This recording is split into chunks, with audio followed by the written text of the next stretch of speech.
Hello friends, आपका स्वागत है मेरे YouTube channel MKS teaching ocean में। अगर आपने मेरे चैनल को सब्सक्राइब नहीं किया है तो जल्दी से जल्दी मेरे चैनल को सब्सक्राइब करें। आज मैं आया हूं नए टॉपिक के साथ जिसका नाम है ग्रेफाइट। इससे पहले हम क्या है डायमंड को पढ़ चुके हैं। डायमंड क्या है? Allotrope of carbon. और ग्रेफाइट भी क्या है? Allotrope of carbon. ये क्या है? बैड कंडक्टर ऑफ हीट और इलेक्ट्रिसिटी। बट ये ग्रेफाइट क्या है? गुड कंडक्टर ऑफ हीट और इलेक्ट्रिसिटी। अब क्या है, आओ हम ग्रेफाइट के बारे में डिटेल से जानें। ग्रेफाइट क्या है? It is trophs of carbon. ये क्या है? कार्बन का एलोट्रोप्स है। It is good conductor of electricity. ये क्या है? इलेक्ट्रिसिटी का गुड कंडक्टर है। क्या कारण है कि diamond bad conductor of electricity है और जो डायमंड है वो भी एलोट्रोप ऑफ कार्बन है। ग्रेफाइट भी क्या एलोट्रोप ऑफ कार्बन है, but diamond bad conductor of electricity और ग्रेफाइट क्या है? Good conductor of electricity. क्या रीजन है जो ग्रेफाइट है वो गुड कंडक्टर ऑफ इलेक्ट्रिसिटी है और डायमंड क्या है? Bad conductor of electricity. Diamond क्या है? 4 कार्बन के साथ कनेक्ट है, जिसलिए क्या उसके अंदर कोई भी फ्री स्पेस नहीं होता। ग्रेफाइट क्या है? ग्रेफाइट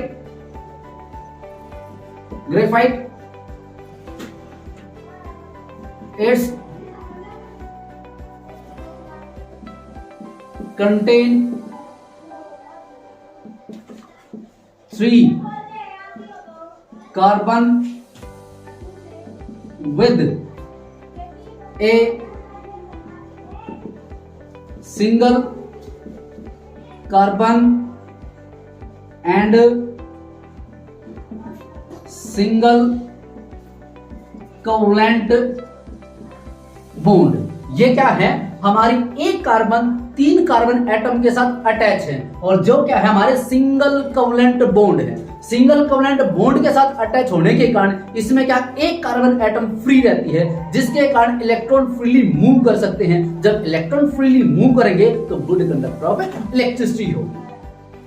अब इसमें क्या है, जैसे हमारी ये कार्बन है, ये कार्बन क्या है हमारे 3 कार्बन एटम की ये हो 3 कार्बन के साथ जुड़ी हुई जो कार्बन की इलेक्ट्रॉनिक कॉन्फ़िगरेशन करते हैं। कार्बन के लास्ट शेल के अंदर हमारे 6 इलेक्ट्रॉन होते हैं और उसमें क्या होता है इसकी कॉन्फ़िगरेशन करते तो 2 और 4 की कॉन्फ़िगरेशन होती है और इसके लास्ट शेल के अंदर कितने होते हैं?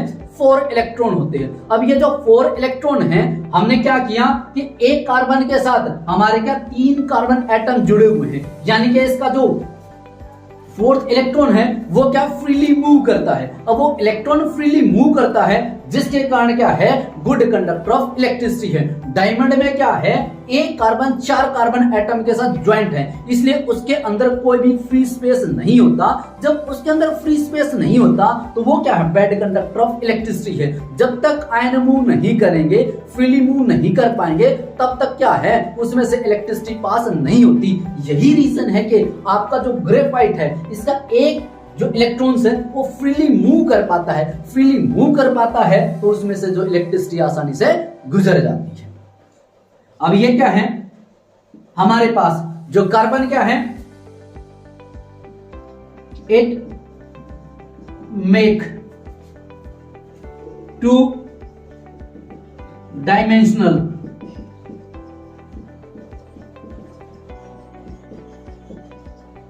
ये क्या है 2 डायमेंशनल स्ट्रक्चर बनाता है।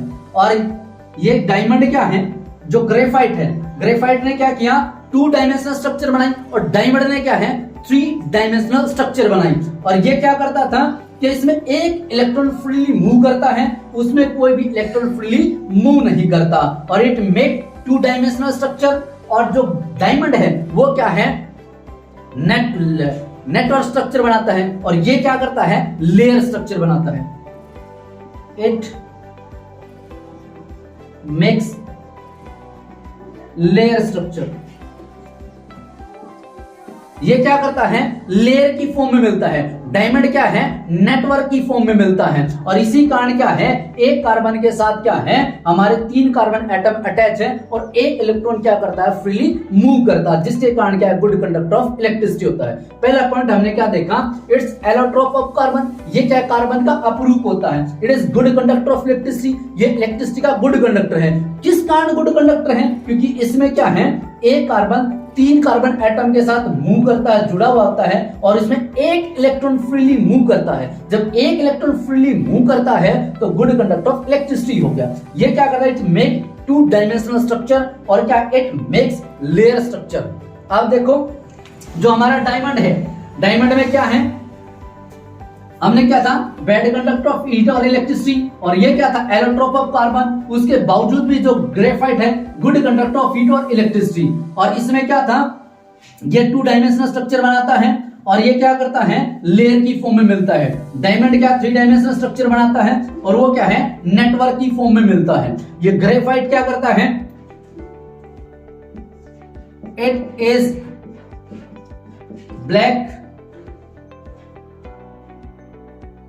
ब्लैक एंड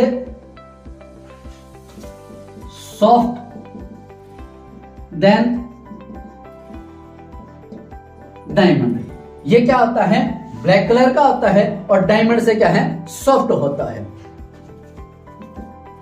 नंबर 8 कैन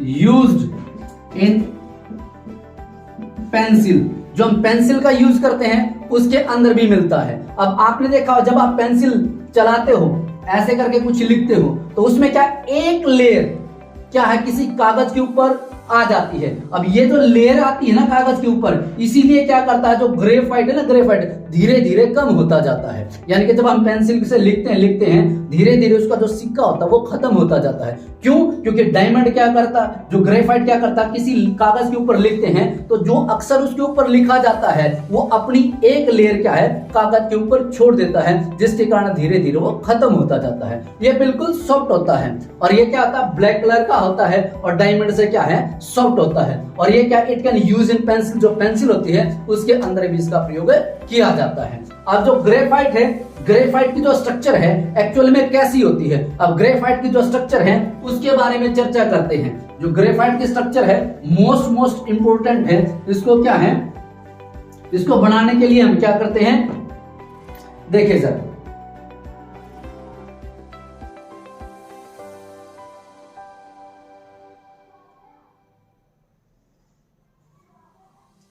अब ये पेंटेन हो गया, और इसमें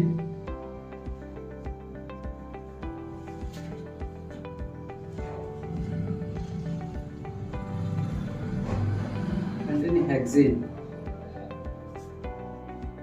ये हेक्सेन। अब इसके सामने इधर ये भी क्या बनेगी, हेक्सेन बनेगी। ऐसी जो लेयर है, क्योंकि हमने क्या बोला था, ग्रेफाइट किसकी फॉर्म में मिलता है, लेयर की फॉर्म में। एज इट इज इसको ऐसे नीचे रखो,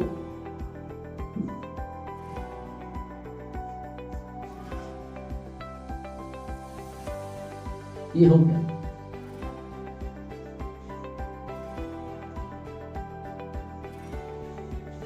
अब एज इट इज